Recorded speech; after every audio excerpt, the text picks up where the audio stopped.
Amoureux de la physique, bonjour. Voici donc le cours sur la lumière dans le programme de seconde que nous allons étudier aujourd'hui. Alors, on se souvient que l'on a cherché à savoir d'où venait l'homme, quelle était son origine, et on a trouvé que l'homme venait effectivement d'ici. Mais en fait, avant de descendre de la lignée du singe, d'où venait-il? Eh bien, on s'est aperçu que finalement, il nous a fallu du temps, mais on s'est aperçu que l'on venait finalement de ces endroits-là que sont les étoiles. Oui, en effet, nous sommes tous des bébés d'étoiles. Alors, nous sommes tous des bébés d'étoiles parce que les atomes sont formés au sein des étoiles.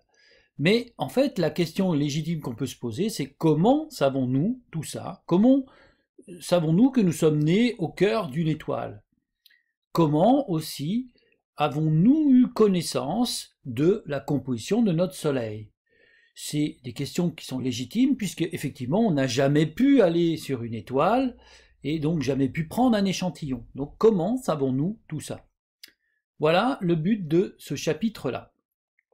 Alors, tout d'abord, pour parler de spectre et de message de la lumière, c'est vraiment le message de la lumière qui va être traité dans ce chapitre-là.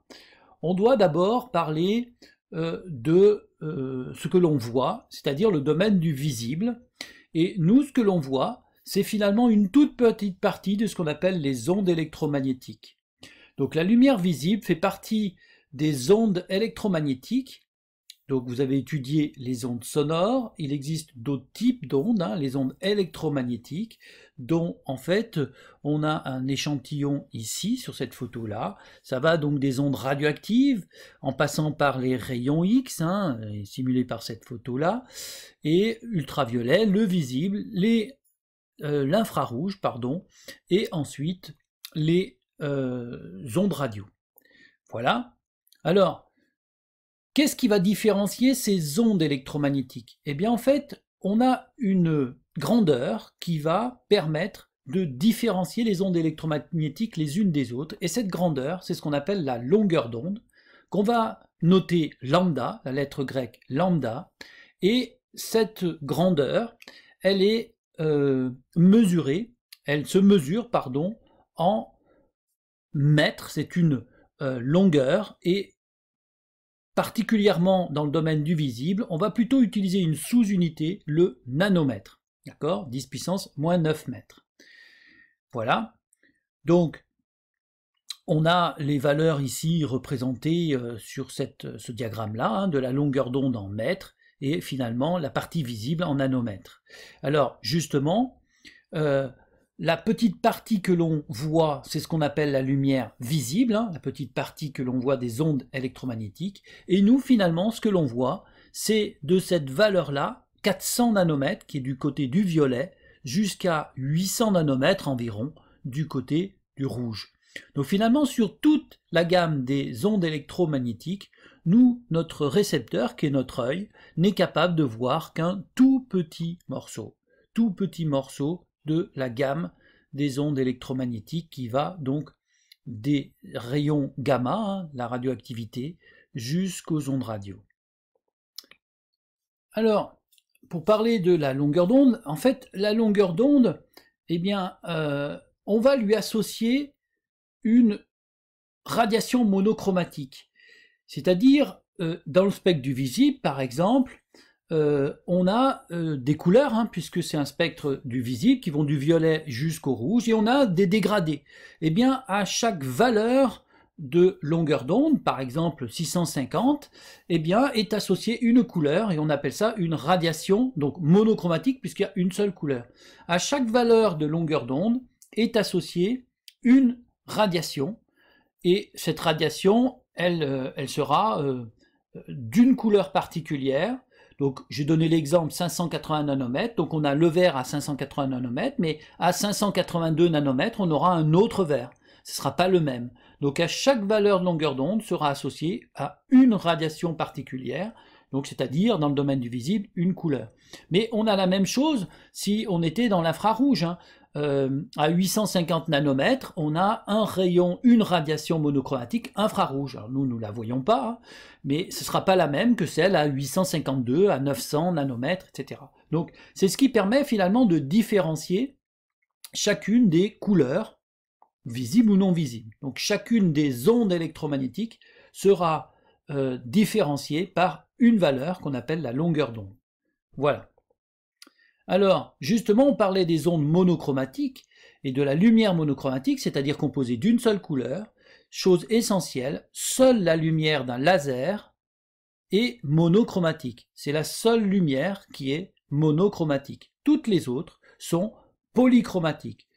Exemple, la lumière blanche est bien polychromatique. La lumière polychromatique que nous connaissons le mieux, c'est bien sûr celle de nos lampes qui sont au-dessus de nos têtes et du soleil. Et cette lumière polychromatique du soleil, par exemple, ou des lampes incandescentes, eh bien, sont des lumières qui possèdent toutes les radiations en continu. Ça veut dire qu'il n'y a pas d'interruption. On a les dégradés de rouge, puis les dégradés d'orange, de jaune, etc.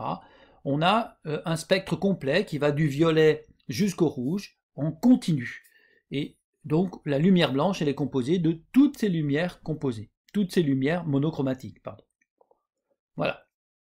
Alors, les ondes électromagnétiques dont la lumière fait partie, visible fait partie, elles se déplacent toutes, sans aucune exception, à la même vitesse. Et cette vitesse, elle dépend finalement de quoi? Elle dépend du milieu dans lequel il se propage. Donc si c'est dans le vide, si c'est dans l'air, si c'est dans l'eau, etc. Et aussi de la température. Un petit peu de la température et beaucoup du milieu. Alors, dans le vide, on a appris, et on le redit là, cette vitesse de la lumière, elle est environ égale à 3,0010 puissance 8 mètres par seconde.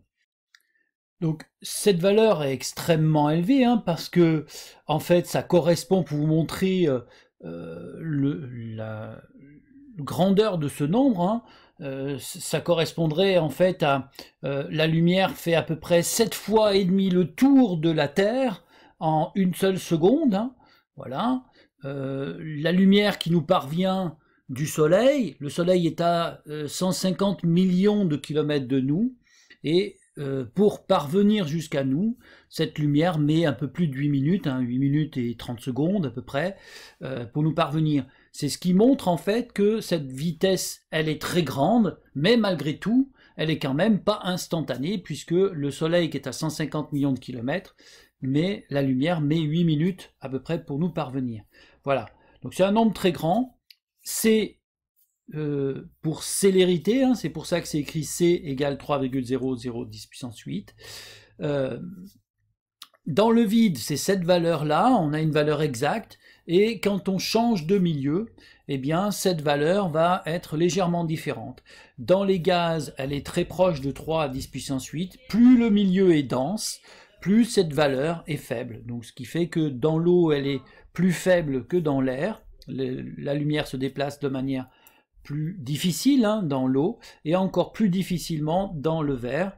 Donc on a des valeurs de plus en plus faibles quand on est dans un milieu de plus en plus dense, quand on passe des gaz vers le solide. Voilà.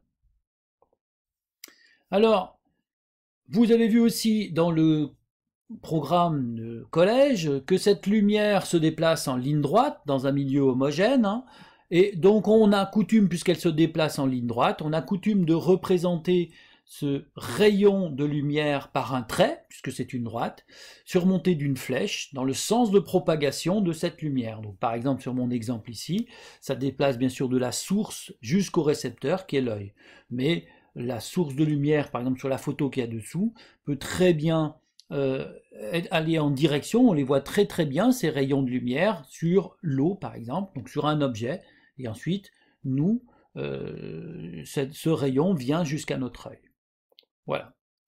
Bien. Donc maintenant, parlons plutôt de l'analyse de cette lumière. Si on regarde à analyser cette lumière, eh bien, on s'aperçoit que on a 4 types de spectres, c'est-à-dire la figure obtenue en décomposant cette lumière. Hein. Cette figure obtenue en décomposant cette lumière s'appelle un spectre, et on en a 4 types. On a d'abord les spectres d'émission, c'est-à-dire la source émet ce spectre-là que l'on décompose. On va voir après comment on le décompose.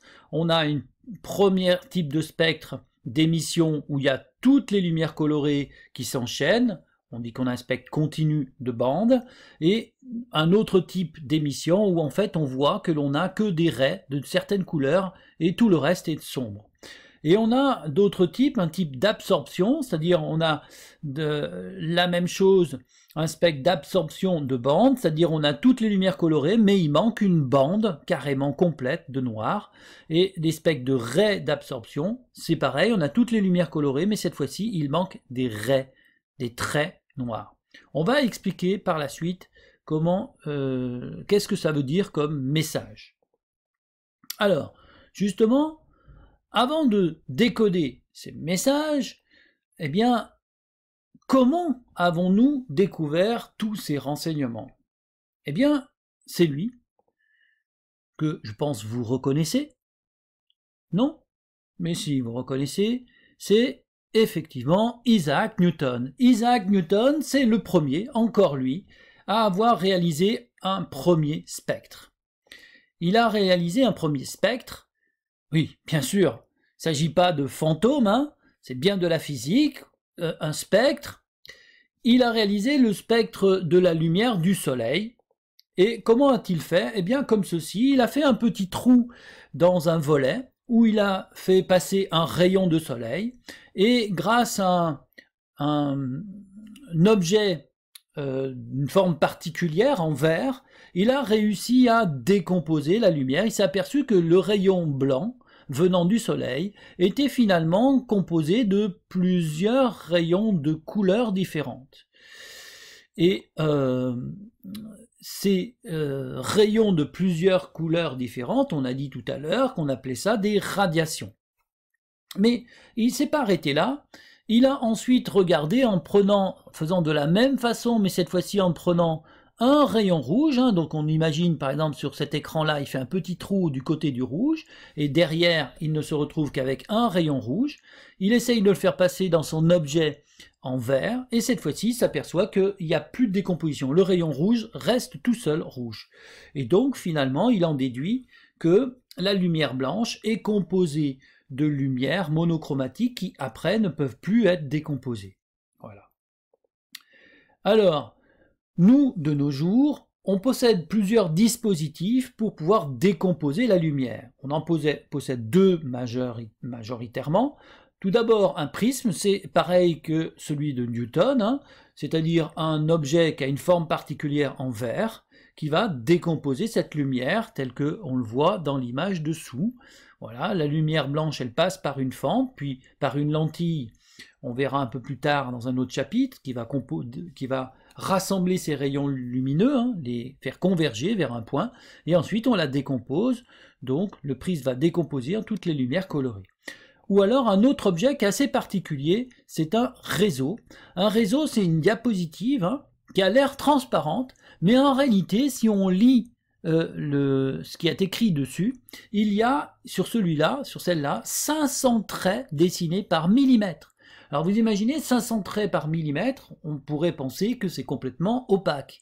Eh bien en réalité, ça a l'air d'être transparent. La lumière arrive à traverser cet objet hein, qui est un réseau. Et donc, quand la lumière va traverser ce réseau, eh bien elle va se décomposer. Alors on voit en fait sur mon image que la décomposition entre faite par un prisme ou faite par un réseau, le résultat est identique, hein, c'est-à-dire on a bien du violet jusqu'au rouge hein, dans les deux cas, sauf que dans le réseau, eh bien, on s'aperçoit qu'on a au moins deux décompositions hein, de part et d'autre du centre, hein, symétriques par rapport au centre, et alors qu'avec le prisme, on n'en a qu'une seule, en tous les cas sur cette image. En réalité, avec un prisme, on en a deux. Hein. Cette décomposition avec un prisme, elle se fait sur le côté, donc l'écran ne sera pas en face, mais sur le côté, alors qu'avec un réseau, l'écran est dans l'axe de la source. Voilà, mais vous verrez ça en TP. Alors, le deuxième outil très important et très intéressant pour décomposer la lumière, c'est un spectrophotomètre. Alors, un spectrophotomètre, c'est un appareil qui va permettre non seulement de décomposer la lumière, mais faire mieux que ça, il est capable de donner la quantité de lumière pour telle radiation. Pour telle longueur d'onde dans le rouge, voilà la quantité de lumière reçue. Donc ça donne l'intensité lumineuse en fonction de la longueur d'onde. C'est ce que vous voyez ici. Bien alors que le spectroscope nous dit juste, voilà, on a du violet, du bleu, du vert, du jaune, eh bien le spectrophotomètre va nous dire, voilà, le vert là, on en a telle quantité, le jaune, on en a telle quantité. Donc ça nous permet d'avoir finalement un renseignement supplémentaire, hein, c'est-à-dire l'intensité lumineuse pour telle radiation. Voilà, vous avez une image ici de ce que l'on a aussi dans l'établissement, hein. C'est un spectrophotomètre avec une fibre optique, hein, qui permet de pouvoir pointer vers une source de lumière particulière. Voilà, là aussi c'est pareil, on vous montrera en classe. Voilà, c'est la fin de la première partie de la vidéo qui traite sur la lumière. Je vous dis à bientôt pour la deuxième partie. Au revoir.